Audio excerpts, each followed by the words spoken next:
Good morning, sixth grade. So today we're going to start on chapter 11, which is Rome, the Republic to Empire. Chapter 11, lesson 1 is the founding of Rome. Lesson 1. The Founding of Rome.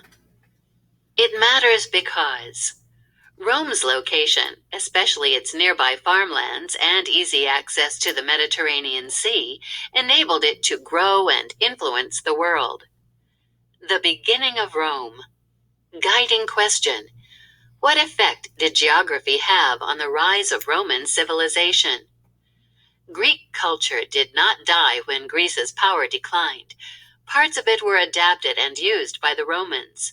The Romans had been mostly isolated from the great civilizations of the eastern Mediterranean region.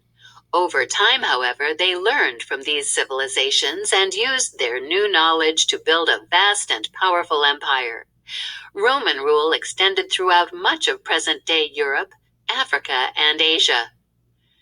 The settling of Italy.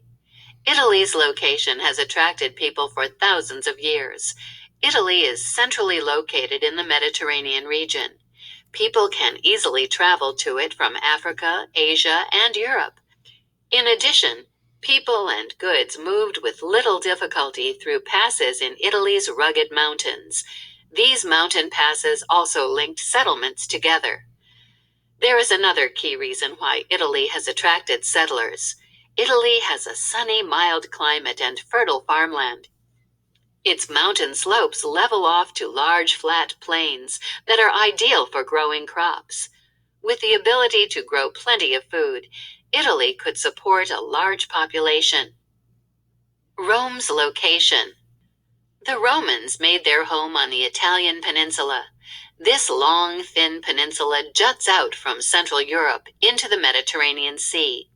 On a map, Italy looks like a high-heeled boot. The boot's heel points to Greece. The toe points to the island of Sicily.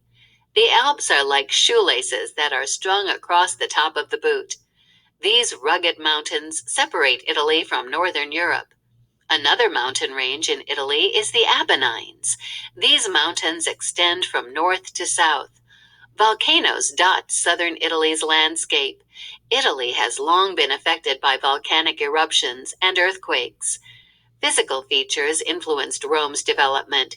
Rome was founded about 15 miles, 24 kilometers up the Tiber River from the Mediterranean Sea. People used the river to move goods easily between northern and southern Italy.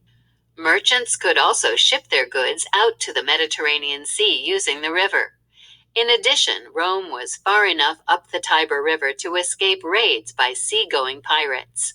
Rome's location across 7 steep hills made it easy to defend against enemy attacks.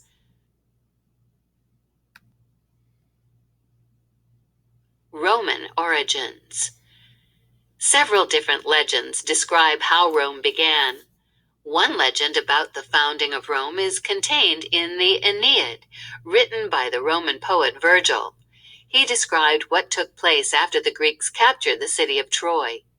First, the Trojan Aeneas and his soldiers escaped from Troy to find a new homeland.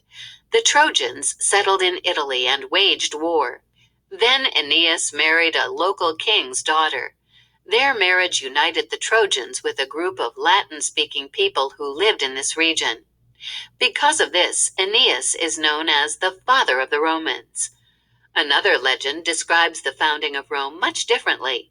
This tale involves twin brothers, Romulus and Remus. After they were born, they were left beside the Tiber River. A female wolf discovered the boys and cared for them. A shepherd and his wife found and raised the twins. When the brothers grew up, they planned to build a city along the Tiber River. However, the two boys argued about the construction of the city. Remus made fun of the walls that Romulus built. The Roman historian Livy tells what happened next. Primary source. Then followed an angry altercation, argument. Heated passions, emotions led to bloodshed. In the tumult, uproar, Remus was killed. The more common report is that Remus contemptuously, spitefully, jumped over the newly raised walls and was forthwith killed by the enraged Romulus. Romulus thus became sole ruler, and the city, Rome, was called after him, its founder. From History of Rome by Livy. Historically, little is known about the first people to settle in Italy. Archaeological artifacts suggest that Neolithic people might have settled in Italy as early as 5000 BC. These early groups built farming villages, but moved after they had used up the nutrients in the soil. Between 2000 BC and 1000 BC, other groups of people settled permanently in the hills and on the plains. Latin-speaking people, called Latins, settled on the plain of Latium in central Italy. One group of Latins built straw-roofed huts on Rome's hills. They tended animals and grew crops. This settlement, which occurred between 800 BC and 700 BC, marks the birth of Rome. The people living there became known as Romans. All right, so looking at our source over here, kind of leads us back to our mythology. So it says, according to legend, Romulus and Remus were the sons of the Roman war god Mars. The historian Livy tells of the brothers' argument about how to build Rome's first walls. As depicted here, Romulus killed Remus in the conflict. So you can see that picture there, and that's kind of what we were talking about here in this primary source. Influences of Greeks and Etruscans. After 800 BC, other groups moved into the region where the Romans lived. Two of these groups, the Greeks and the Etruscans, would greatly influence Roman civilization.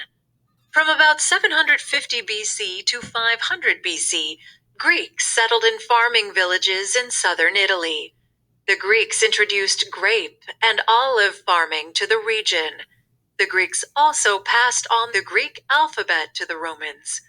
Later, the Romans would model their buildings, sculpture, and literature after those of the Greeks. The Etruscans had an even greater influence on Roman civilization.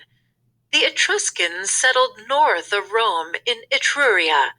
After 650 BC, they moved south. The Etruscans eventually took control of Rome and its surrounding area. The Etruscans were ruled by nobles who grew wealthy from trade and mining. Other Etruscans devoted themselves to the study of the arts. Skilled Etruscan artisans worked with copper, iron, lead, and tin. They turned these metals into weapons, tools, and jewelry. Etruscan artists covered the walls of tombs with colorful paintings. They painted men and women feasting, dancing, and playing music. Some wall paintings also displayed violent battle scenes. These images showed that the Etruscans were proud of their powerful army. The Etruscans taught the Romans to build with brick and to roof their homes with tiles. They drained the water from marshes that lay between Rome's hills. They laid out city streets. The Etruscans built temples, passing on their religious rituals to the Romans. They even influenced the style of clothing that the Romans wore. Roman men adopted the Etruscan fashion of wearing short cloaks and togas. Finally, the Etruscan army served as the model for the mighty army that the Romans would later create. Reading progress check.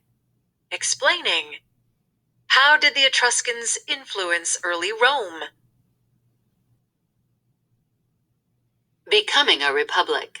Guiding question. How did Rome become a great power? The Romans greatly benefited from the contributions of the Etruscans. However, they grew weary of Etruscan rulers. According to Roman tradition, in 509 BC, the Romans overthrew Tarquin the Proud, the Etruscan king, and established a republic. A republic is a form of government in which citizens elect their leaders. The creation of a republic began a new era in Rome's history. When Rome became a republic, it was still a small city. It was also still surrounded by different groups of people. These groups included Etruscans, Greeks, and other Latins. Over the next 200 years, the Romans fought many wars against these neighbors. By 267 BC, Rome controlled almost all of Italy. The Roman Republic was able to acquire land because of its strong army. During the early years of the Republic, every male citizen who owned land had to serve in the army. Roman soldiers were well trained, and deserters were punished by death. This strict discipline ensured soldiers stayed loyal to Rome. The Romans also developed new battle strategies. In the early days of the Republic, the Romans fought like the Greeks.